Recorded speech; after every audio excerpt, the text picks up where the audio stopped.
జనసేన పవన్ కళ్యాణ్ గారు ఇప్పుడు తెలంగాణలో కూడా ఒక సంచలన నిర్ణయం తీసుకోబోతున్నారు. సో ఎలా చూడాలంటే ఈ రోజున ప్రొఫెసర్ నాగేశ్వర్ నువ్వు బయటికి రా, నీ వల్ల ఎంత విధ్వంసం జరుగుతున్నదో చూడు, నీ వల్ల తెలంగాణకి ఎంత నష్టం జరుగుతున్నదో చూడు, నీ వల్ల ఆంధ్రాకి ఎంత నష్టం జరుగుతున్నదో చూడు. నమస్తే, వెల్కమ్ టు లియో. మనతో ఉన్నారు సీనియర్ జర్నలిస్ట్ సత్యమూర్తి గారు. సార్ నమస్తే. నమస్కారం అండి. సార్, జనసేన పవన్ కళ్యాణ్ గారు ఈరోజు ఒక సంచలనమైనటువంటి ప్రకటన చేశారు.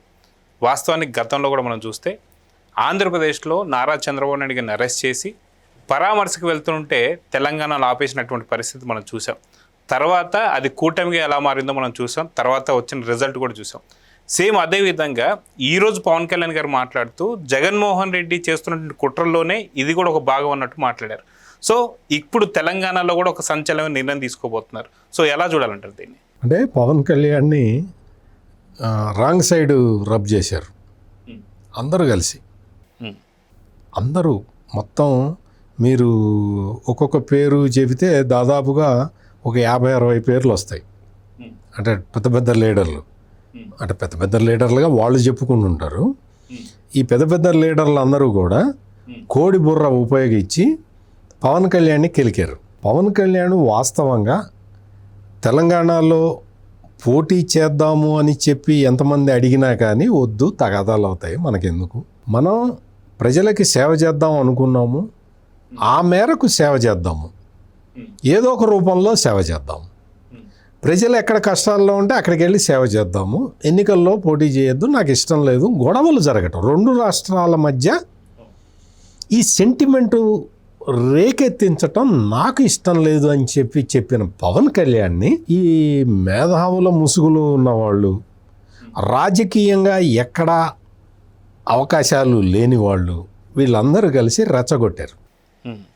చివరికి తెలంగాణ ప్రభుత్వం కూడా, తెలంగాణలో ఉన్న కాంగ్రెస్ ప్రభుత్వం కూడా వీళ్ళ ట్రాప్లో పడిపోయి పవన్ కళ్యాణ్ మీటింగ్ పెట్టుకుంటానంటే మీటింగ్కి పర్మిషన్ ఇవ్వాల. వీళ్ళ ట్రాప్లో పడిపోయి, ఎవరి ట్రాప్లో, అసలు ఈ ట్రాప్ ఎక్కడి నుంచి మొదలైంది, అసలు ఇది ట్రాప్ ఎవరు స్టార్ట్ చేశారు, ఎక్కడి నుంచి మొదలు పెట్టారు, ఎవరు మొదలు పెట్టారు అనేది మనం చూస్తే ఈ ప్రాబ్లం మొత్తం మొదలైంది ప్రొఫెసర్ నాగేశ్వర్ దగ్గర నుంచి. ప్రొఫెసర్ నాగేశ్వర్ దేనికోసమో కక్కుర్తిపడి, అంటే చాలామంది పేటీఎం అంటున్నారు కానీ నేను ఆ మాట నేను అనను. మరి దేనికోసం కకృతి పడ్డాడో తెలియదు కానీ జగన్మోహన్ రెడ్డిని ఒక పెద్ద నాయకుడిలాగా ప్రొజెక్ట్ చేస్తూ, చంద్రబాబు నాయుడిని బీలిటిల్ చేస్తూ, తగ్గిస్తూ, ఈ మేధావి అయిన ప్రొఫెసర్ నాగేశ్వరు ఒక ఊహాగానం కూడా లేదు, అది ఏదో వాళ్ళు ప్లాంట్ చేసిన దాన్ని తీసుకొచ్చి చెప్పి, జగన్మోహన్ రెడ్డి చాలా లాంగ్ టర్మ్ మనకి relation, Chandrababu Naidu short term relation అని అమిత్ షా పవన్ కళ్యాణ్తో చెప్పినట్టు ఈ ప్రొఫెసర్ చెప్పాడు. అక్కడి నుంచి మొదలైన సమస్య ఇది. ఆ సమస్య ఎందుకు మొదలైంది? జగన్మోహన్ రెడ్డి చెబితే ఈ ప్రొఫెసర్ నాగేశ్వరు ఆ మాటలు మాట్లాడాడు. అంటే ప్రాబ్లము ఎక్కడ మొదలైంది? జగన్మోహన్ రెడ్డి దగ్గర మొదలైంది. జగన్మోహన్ రెడ్డి ఆలోచనతోటి ప్రొఫెసర్ నాగేశ్వర్కి స్క్రిప్ట్ పంపిస్తే ఆ స్క్రిప్ట్ని ప్రొఫెసర్ నాగేశ్వర్ చదివితే ఈ కాంట్రవర్సీ పెద్దదైంది. ఈ పెద్దదైన కాంట్రవర్సీని తీసుకొచ్చి తెలంగాణ సెంటిమెంటు తోటి ముడిపెడదాము అని ఇంకో కోడిబుర్రలో ఉన్న కొంతమంది ప్రయత్నం చేశారు. ఈ కోడిబుర్రతోటి ఆలోచించే కొంతమంది వ్యక్తులు అంతకు ముందు కూడా ఇదే పని చేశారు. ఏ పని? ఈ ప్రొఫెసర్ నాగేశ్వర్ని అడ్డంగా సపోర్ట్ చేస్తూ తెలంగాణ వాదాన్ని ముందరే ఎట్లయితే పెట్టారో, కరెక్ట్గా ఒక 2 నెలల కిందట ఒక వ్యక్తిని, అతను తెలంగాణకు సంబంధించిన వ్యక్తి, హైదరాబాద్లో ఎల్బీ నగర్లో ఉంటాడు. అతను ఆంధ్రప్రదేశ్ రాజకీయాల మీద విశ్లేషణ చేస్తాడు. రాజకీయాల విశ్లేషణ చేస్తాడు అంటాం కన్నా జగన్మోహన్ రెడ్డి స్క్రిప్ట్ని చదువుతాడు అంటాం కరెక్ట్. అంటే చంద్రబాబు నాయుడు మీద విషం కక్కుతాడు. పవన్ కళ్యాణ్ మీద విషం కక్కుతాడు. ఉమ్, అటువంటి వ్యక్తి అతను కూడా జర్నలిస్ట్ అని చెప్పుకుంటాడు. అతను ఎక్కడ పనిచేసాడో నాకైతే తెలియదు. అతను ఆ వ్యక్తి మీద పోలీసులు కేసు పెట్టారు. పోలీసు చాలా నీచంగా మాట్లాడితే పోలీసులు కేసు పెట్టారు. ఆంధ్ర పోలీసులు కేసు పెట్టారు. ఆంధ్ర పోలీసులు అతన్ని అరెస్ట్ చేయడానికి హైదరాబాద్ వచ్చారు. వచ్చినప్పుడు ఇదే ముఠా ఇప్పుడు ఏదైతే ప్రొఫెసర్ నాగేశ్వర్కి అండగా నిలబడ్డాము అనుకున్నారో ఇదే ముఠా ఆ రోజు అతనికి అండగా నిలబడ్డది. ఉమ్, ఆంధ్ర పోలీసుల్ని బట్టలు తీసి కొడతాం అని మాట్లాడారు. ఈ ఒక్క డైలాగ్ తోటి మీకు ఏం గుర్తొచ్చింది? జగన్మోహన్ రెడ్డి గుర్తొచ్చాడా లేదా? అవే డైలాగ్. అంటే జగన్మోహన్ రెడ్డి భావజాలాన్ని ఈ తెలంగాణ వాదన వినిపించే వీళ్ళందరూ కూడా వినిపిస్తూ ఉన్నారు. ఆంధ్ర పోలీసులు రావడానికి వీల్లేదు. ఆంధ్ర పోలీసులు ఎట్టొస్తారు? నీకు ఆంధ్ర పోలీసులు చంద్రబాబు నాయుడికి రక్షణ ఎట్ట తెలంగాణ వచ్చిన చంద్రబాబు నాయుడికి తెలంగాణ పోలీసులు రక్షణ ఎందుకు కల్పించాలి? శనివారం ఆదివారం పవన్ కళ్యాణ్ చంద్రబాబు నాయుడు హైదరాబాద్ ఎందుకు వస్తారు అనే భాష మాట్లాడారు ఆ రోజున. కట్ చేస్తే అదే భాషని ఈ ప్రొఫెసర్ నాగేశ్వర్ దగ్గర కూడా ఈ సమస్యకి సంబంధించిన మీటింగులో కూడా మాట్లాడారు. జనరల్గా ఈ పెద్ద పెద్ద విశ్లేషణలు చేసి దేశ ఆర్థిక వ్యవస్థ మీద లేదు ప్రపంచంలో జరుగుతున్న పరిణామాల మీద పెద్ద పెద్ద విశ్లేషణలు చేసే ఈ ప్రొఫెసర్ నాగేశ్వర్కి అరే భయ్ వీళ్ళే వెళ్ళి అక్కడ ఆయన సపోర్ట్ చేశారు. ఆయన సపోర్ట్ చేసినప్పుడు ఇదే భాష మాట్లాడారు. ఆయన ఆంధ్ర పోలీసులు ఆయన ఎత్తుకెళ్ళారు. మళ్ళీ వచ్చి వీళ్ళు అదే భాష నా దగ్గర మాట్లాడుతున్నారు. ఇదేదో డేంజర్ ఉంది అనే విశ్లేషణ ప్రొఫెసర్ నాగేశ్వర్ చేసుకోవాలి కదా. మేధావి అయితే కనీసం ఆలోచన అయితే ఉండాలి కదా సార్. ఆలోచన అయితే రావాలి కదా. చేసుకొని వాళ్ళకి దూరంగా ఉండాలి కదా. కానీ వాళ్ళతోటి గొంతు కలిపాడు. వాళ్ళతోటి గొంతు కలిపి వాళ్ళతోటి ఇది చేసి మొత్తం అంతా కూడా తన సుప్రీమసీని నిరూపించుకోవడానికి ప్రొఫెసర్ నాగేశ్వర్ తన వంతు ప్రయత్నం తను చేశాడు. ఇది ఏదో వస్తున్నది, ఏదో దూరం పోతున్నది, ఇదేదో తెలంగాణ సెంటిమెంట్ రగులుకుంటున్నది, దీన్ని మనం ఎన్కాష్ చేసుకోవాలి అని కల్వకుంట్ల కవిత వచ్చి ఇందులో దూరి ఈ ఇష్యూ వరకు పరిమితం కాలే. ఆంధ్ర వాళ్ళకి తెలితేటలు ఎక్కడ ఉన్నాయో తెలీదు. కేంద్ర ప్రభుత్వం కేంద్ర ప్రభుత్వ పెత్తనాన్ని ఎదిరించి మేమందరం పోరాటం చేస్తుంటే రాజధాని ఎక్కడ పెట్టుకోవాలో మాకు చెప్పండి అని ఆంధ్ర ప్రభుత్వం వెళ్ళి కేంద్రాన్ని అడుగుతున్నది. కేంద్రం డిసైడ్ చేస్తున్నది ఆంధ్రప్రదేశ్ రాజధాని ఎక్కడ ఉండాలో అన్న తప్పుడు వాదన్ని కవిత వినిపించింది. ఈ బేస్ మీద, ఈ తెలంగాణ సెంటిమెంట్ బేస్ మీద ఆంధ్రాన్ని తిడదామన్న ఉద్దేశంతో ఆంధ్రాలో జరిగిందేంటి? ఆంధ్రప్రదేశ్ రాష్ట్ర పునర్విభజన చట్టం అందులో 10 సంవత్సరాల పాటు ఉమ్మడి రాజధానిగా హైదరాబాద్ ఉంటుంది అని ఉన్నప్పుడు ఈ ఉమ్మడి రాజధాని 10 సంవత్సరాల కాలపరిమితి అయిపోయిన తర్వాత ఆ చట్టాన్ని సవరించాల్సిన అవసరం వస్తే కేంద్ర ప్రభుత్వం ఏమడిగింది? అయ్యా మీరు ఆంధ్ర అసెంబ్లీలో మీరు ఒక తీర్మానం చేసి మీ రాజధాని ఏదో మాకు పంపించండి అని అడిగిందా? అప్పుడు ఆంధ్రప్రదేశ్ ప్రభుత్వం ఏం చేసింది? మా రాజధాని అమరావతి అని తీర్మానం చేసి పంపిందా? తీర్మానం చేసి పంపిన తర్వాత ఆంధ్రప్రదేశ్ పునర్విభజన చట్టం 2014ని సవరించి ఆంధ్రప్రదేశ్ పునర్విభజన చట్టం 2026గా కొత్త చట్టాన్ని తీసుకొచ్చారా? తెలంగాణ రాజధాని హైదరాబాదు, ఆంధ్రప్రదేశ్ రాజధాని అమరావతి అనేది కొత్త చట్టంలో పొందుపరిచారా? మరి ఇదంతా జరిగితే అసెంబ్లీ తీర్మానంలో ఏముంది? మా రాజధానిగా మేము అమరావతిని ఫిక్స్ చేస్తున్నాము అని ఉందా? అంటే అమరావతి రాజధాని అని ఫిక్స్ చేసింది కేంద్రమా రాష్ట్రమా? రాష్ట్రం కదా. మరి మీకు నాకు తెలిసినంత మరి పెద్ద రాజకీయ పార్టీ నాయకురాలు తెలంగాణ జాతిపిత కూతురు కవితకి తెలీదా? సో వీటన్నిటితో పాటు వైఎస్ జగన్మోహన్ రెడ్డి గారి డైలాగులు అన్ని ఇక్కడ వినిపిస్తున్నాయి. ఎగ్జాక్ట్లీ. అమరావతిలో నీళ్లు మునిగిపోతుంది, ఫస్ట్ అది చూసుకోండి అని చెప్పేసి అనగా ఎగ్జాక్ట్లీ నెక్స్ట్ నేను చెప్పబోతున్నా. మీకు జగన్మోహన్ రెడ్డి అక్కడ ఏదైతే ఒక ఓటి పెంకు వాదనలు వినిపిస్తున్నాడో అవే ఓటి పెంకు వాదనలు కవిత వినిపిస్తూ ఉన్నది. వర్షం వస్తే అక్కడ మునిగిపోతున్నది అని. ఎక్కడ మునిగిపోయింది తెలుసా నీకు? చూసి వచ్చావా? మునిగిపోయిన ఫోటోలు ఏమైనా ఉన్నాయా? ఎవరన్నా చెప్పారా నీకు? అమరావతి మునిగిపోతున్నదని. హైదరాబాద్ ఒకసారి మునిగిపోయింది. ఎప్పుడు? వాళ్ళ నాన్న ముఖ్యమంత్రిగా ఉన్నప్పుడు, వాళ్ళ అన్న మున్సిపల్ శాఖ మంత్రిగా ఉన్నప్పుడు కొట్టుకుపోయింది మొత్తం హైదరాబాద్. సగం హైదరాబాద్ కొట్టుకుపోయింది. మొత్తం ఓల్డ్ సిటీ, ఎల్బీ నగర్ మొత్తం అంతా కొట్టుకుపోయింది. అది చూసుకోవాలి కదా.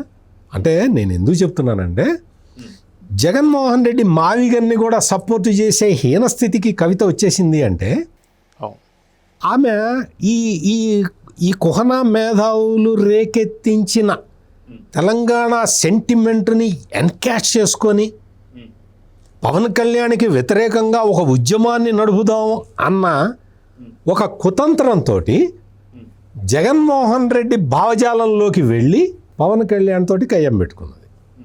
ఈ రోజున ఇప్పుడు ఆ కోడి బుర్ర మేధావుల్ని గురించి చెప్పాను, ప్రొఫెసర్ నాగేశ్వర్ గురించి చెప్పాను, కల్వకుంట్ల కవిత గురించి చెప్పాను. ఎన్ని తప్పులు మాట్లాడారు వీళ్ళు. ఈ 4-5 రోజుల్లోనే ఇన్ని తప్పులు మాట్లాడిన వీళ్ళు చివరికి ఏం చేశారు? పవన్ కళ్యాణ్ వచ్చిన తర్వాత వస్తాను, ఇక్కడ మీటింగ్ పెట్టుకుంటాను అన్నప్పుడు కాంగ్రెస్ ప్రభుత్వం వాళ్ళు ఏం చేయాలి? పర్మిషన్ ఇవ్వాలి. కానీ ఈ వీళ్ళ ట్రాప్లో పడిపోయి, వీళ్ళ ట్రాప్లో ప్రభుత్వం పడిపోయింది. తెలంగాణ ప్రభుత్వం పడిపోయి పవన్ కళ్యాణ్ మీటింగ్ పెట్టుకోవటానికి అబ్జెక్షన్ చెప్పేసింది, పర్మిషన్ ఇవ్వాల. దాంతో ఆయన ఏం చేశాడు? నేను మా ఇంట్లో ప్రెస్ కాన్ఫరెన్స్ పెట్టుకుంటాను, అది కూడా తెలంగాణ పోలీసులు అనుమతిస్తే అని చెప్పాడు.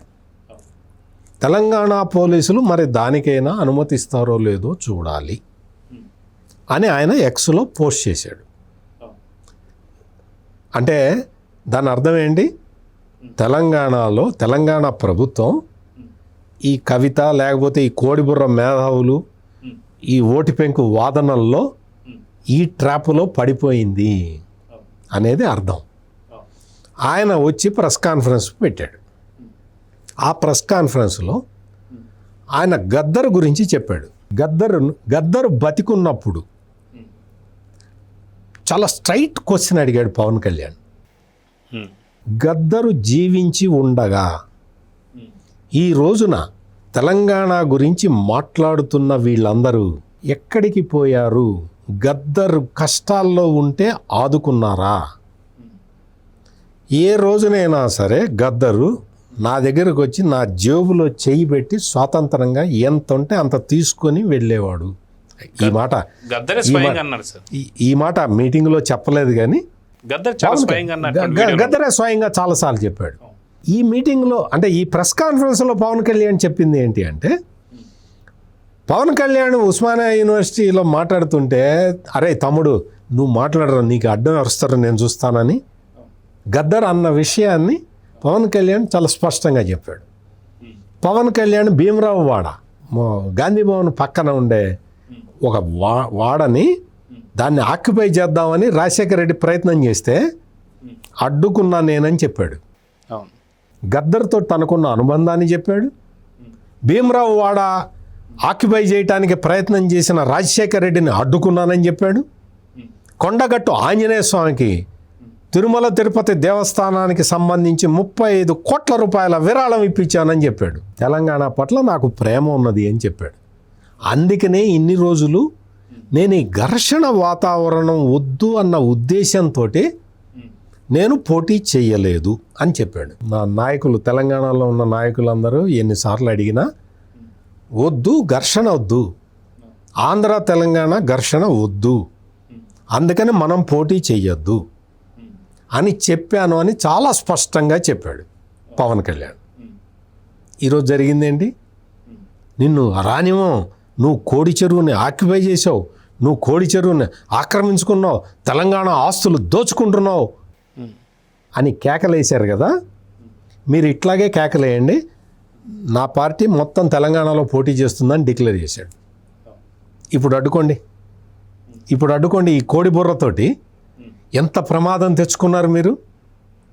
కోడి బుర్ర ఆలోచనతో ఈ రోజున ప్రొఫెసర్ నాగేశ్వర్ నువ్వు బయటికి రా, నీ వల్ల ఎంత విధ్వంసం జరుగుతున్నదో చూడు, నీ వల్ల ఎంత తెలంగాణకి ఎంత నష్టం జరుగుతున్నదో చూడు, నీ వల్ల ఆంధ్రాకి ఎంత నష్టం జరుగుతున్నదో చూడు, నీ వల్ల కేంద్ర ప్రభుత్వం ఏం చేయాలో ఎట్లా చేయాలో అటువంటి విషయాలన్నీ కూడా ఎంత కఠినంగా మారబోతున్నాయో చూడు.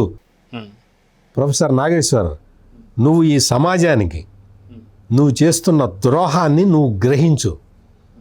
నువ్వు సిపిఎంకి సంబంధించిన వ్యక్తివి. పవన్ కళ్యాణ్ క్లియర్ కట్గా చెప్పాడు, తెలంగాణకి వ్యతిరేకంగా సిపిఎం వాదించింది అని క్లియర్ కట్గా చెప్పాడు. ఎందుకు చెప్పాడో తెలుసా? ప్రొఫెసర్ నాగేశ్వర్ని ఉద్దేశించే చెప్పాడు.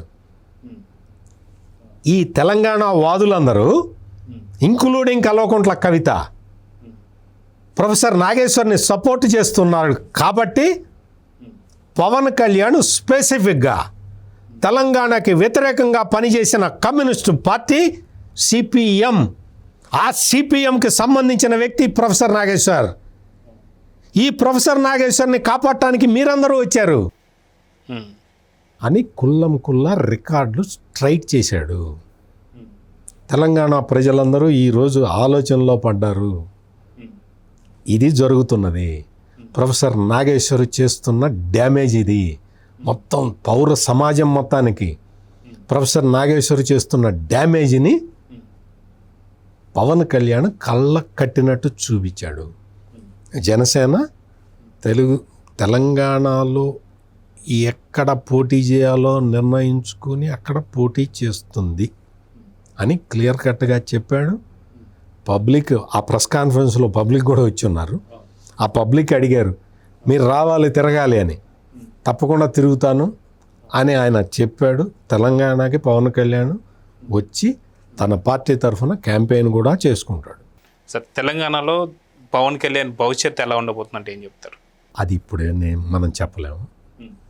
ఎందుకు అంటే ఎలక్షన్ ఎట్లా జరుగుతుంది, ఏ ప్రాసెస్ జరుగుతుంది అప్పటి మూడ్ని బట్టి నాకు తెలిసి పవన్ కళ్యాణ్ ఇంపాక్ట్ ఏ విధంగా ఉండబోతున్నది తెలంగాణ పాలిటిక్స్లో అంటే Janasena will become king maker in Telangana politics.